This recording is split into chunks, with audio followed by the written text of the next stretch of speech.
नमस्कार दोस्तों, स्वागत है आपका मेरे इस यूट्यूब चैनल द स्कॉर्पियंस में। दोस्तों, रिज़र्व बैंक ऑफ इंडिया का नाम आपने काफ़ी सुना होगा। देखिए किस तरह से वर्क करती है और भारत की अर्थव्यवस्था को और बैंकों को कैसे नियंत्रित करती है, इस बारे में मैं आपको संक्षेप में बताता हूँ। थोड़ा धैर्य रख के सुनिएगा तो आपकी अर्थव्यवस्था, भारतीय अर्थव्यवस्था की बहुत हद तक समझ क्लियर हो जाएगी। देखिए, रिज़र्व बैंक ऑफ इंडिया, इसकी स्थापना 1935 में हुई थी। Reserve bank of India act 1934 के अंतर्गत, 1934 के अंतर्गत। तो भारत की तरह दोस्तों प्रत्येक देश में एक केंद्रीय बैंक होती है जिसका पूर्णतः सरकार के अधीन मानी जाती है वो। और इस तरह से भारत में भी भारतीय reserve bank, reserve bank of India पूरी तरह सरकारी है, जो अन्य बैंकों को नियंत्रित करने का और भारतीय अर्थव्यवस्था को नियंत्रित करने का काम करती है। अब अगर ये 1935 में स्थापित हुई रिज़र्व बैंक ऑफ इंडिया, इसका मतलब ये ब्रिटिश पीरियड में इस्टेब्लिश हुई है। तो ये आज़ादी के बाद धीरे धीरे इसका पूरा सरकारीकरण हो गया और भारत सरकार ने इसे पूर्णतः अपने अधीन ले लिया। अब में देखिए ये भारतीय अर्थव्यवस्था को कैसे कंट्रोल करती है दोस्तों। ये बहुत सारे माध्यमों से कंट्रोल करती है। गोल्ड है, बॉन्ड है, ठीक है। लेकिन दो चीज़ें मैं साधारण तरीके से बता रहा हूँ ताकि आपको अच्छे समझ में आ जाए। एक होता है रेपो रेट।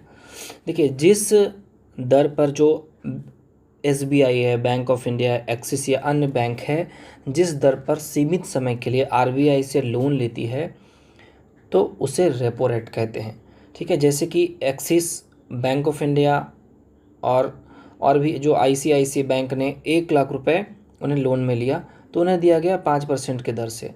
तो अगली बार जब उन्हें रिटर्न करना होगा आरबीआई को तो कितना करना होगा, 1,05,000। तो अगर वो 5% में अगर लोन ले रहे हैं तो जाहिर है जनता को थोड़ा बढ़ा के देंगे 6%, 7% में। और उनको वो भी ध्यान रखना है कि ज़्यादा ऊपर ना चला जाए, ज़्यादा ऊपर चला जाएगा तो लोन लेंगे ही नहीं, ठीक है। और आरबीआई इसे इसलिए बनाती है दोस्तों क्योंकि ताकि बैंक ज़्यादा ना जो लोन का रेट है वो नीचे ना करे। सपोज़ दैट कि अगर एसबीआई 5% में लोन दे रही है आपको, आप घर बना रहे हो चाहे जो भी काम कर रहे हो, 5% में दे रही है। एक्सिस बैंक वो कहेगा मैं 4% में दूंगा, बैंक ऑफ इंडिया कहेगी मैं 3% में दूंगा, कोई कहेगा मैं 0% में दे दूंगा। तो समझ रहे हो, इससे क्या होगा, लोन ले लेंगे लोग। और लोन लेके आपको पता है आजकल बहुत लोग रिटर्न करते नहीं है, जिससे एनपीए, नॉन परफॉर्मिंग एसेट्स का रूप में बदल जा रहे हैं वो।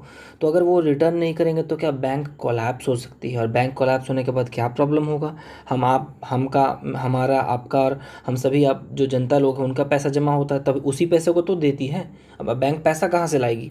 और स्टार्ट में करने समय कुछ पैसे वो 500 या फिर 1,000 करोड़ से शुरुआत करती हैं और उसके बाद बाकी तो जनता का पैसा जमा होता है। तो इस तरह से वो नियंत्रित करने की कोशिश करती है कि जो दे रहे हैं उससे नीचे आपको लोन नहीं देना है, ठीक है।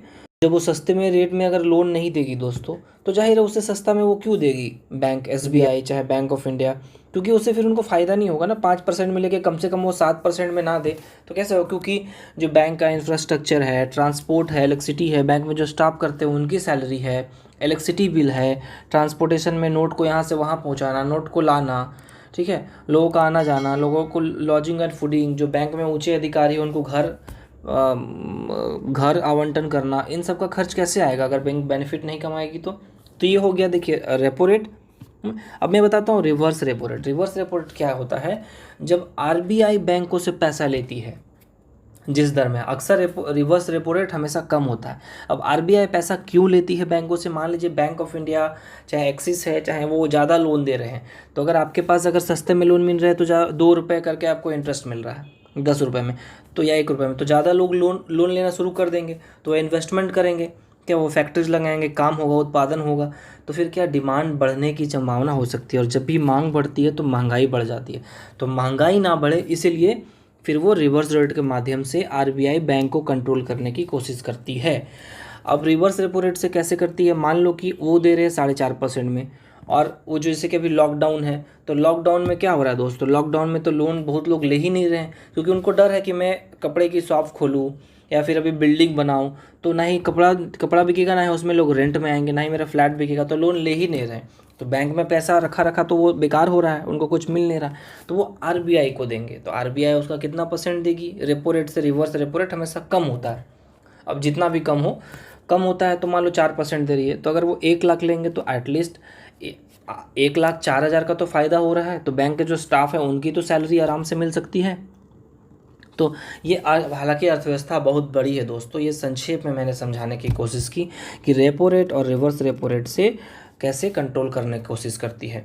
देखिए, जब भी आरबीआई अगर रेपो रेट घटाएगी तो महंगाई बढ़ेगी। इसका साधारण सा है, रेपो रेट घटाएगी तो बैंक भी सस्ते में लोन देंगे, सस्ते में लोन अगर आएगा तो लोग ज़्यादा लोन लेंगे, ज़्यादा लोन लेंगे तो ज़्यादा पैसा आएगा मार्केट में, फिर वो ज़्यादा खर्च करेंगे तो डिमांड जनरेट होगा, डिमांड अगर ज़्यादा होने लगे तो महंगाई हो गई। और जब भी रेपो रेट बढ़ा देती है तो बैंक को, अगर वो रेपो रेट मान लो अगर 8% 9% कर देती है आरबीआई, तो डेफिनेटली बैंकों को भी महंगा मिल रहा है, तो वो फिर सस्ता में कहाँ से देंगे। और जब महंगा मिलेगा तो फिर क्या लोग लोन लेना बंद कर देंगे या कम कर देंगे, तो उससे फिर जब पैसा ही नहीं आएगा मार्केट में, लोन नहीं लेंगे तो फिर डिमांड कम हो जाएगी, उस तरह से महंगाई कंट्रोल हो जाती है। तो इस तरह से चेक एंड बैलेंस करके आरबीआई कंट्रोल करने की कोशिश करती है। और भी बहुत सारे माध्यम हैं, जैसे कि गोल्ड के थ्रू, ठीक है, बहुत सारे बॉन्ड होते हैं और भी स्कीम होती है। आरबीआई भी दोस्तों बहुत बहुत फ़ायदा कमाती है और सरकार को देती है, ठीक है। तो इस संक्षेप में मैंने आपको समझाने की कोशिश की कि आरबीआई का कितना महत्वपूर्ण योगदान है भारत की अर्थव्यवस्था पर। और अभी जो आप सुन रहे होंगे, रघुराम राजन जी थे, उन्होंने रिज़ाइन कर दिया, और उर्जित पटेल जी ने भी रिज़ाइन कर दिया। वो इसलिए क्योंकि भारतीय सरकार उसमें हस्तक्षेप करने की कोशिश कर रही थी। देखिए, आरबीआई पूर्णतः सरकारी है, ये सच है, लेकिन उसको पता है कि अगर ये काम करने से भारतीय अर्थव्यवस्था गड़बड़ा सकती है। जैसे कि आज जो सितंबर 2020 चल रहा है, भारतीय अर्थव्यवस्था बहुत बुरी तरह से चरमरा गई है दोस्तों। काफ़ी डाउन, पॉजिटिव तो सोच दीजिए, काफ़ी डाउन जा चुकी है और बेरोजगारी चरम सीमा पर है। तो समझ रहे हो इस तरह से, तो कुछ चीज़ें में इसीलिए बहुत लोगों को स्वतंत्र संस्था बनाया गया है डेमोक्रेसी में। तो आशा करता हूँ मैं समझा पाने में सफल हुआ हूँ। वीडियो पसंद आए तो please like share and subscribe करें। Thank you.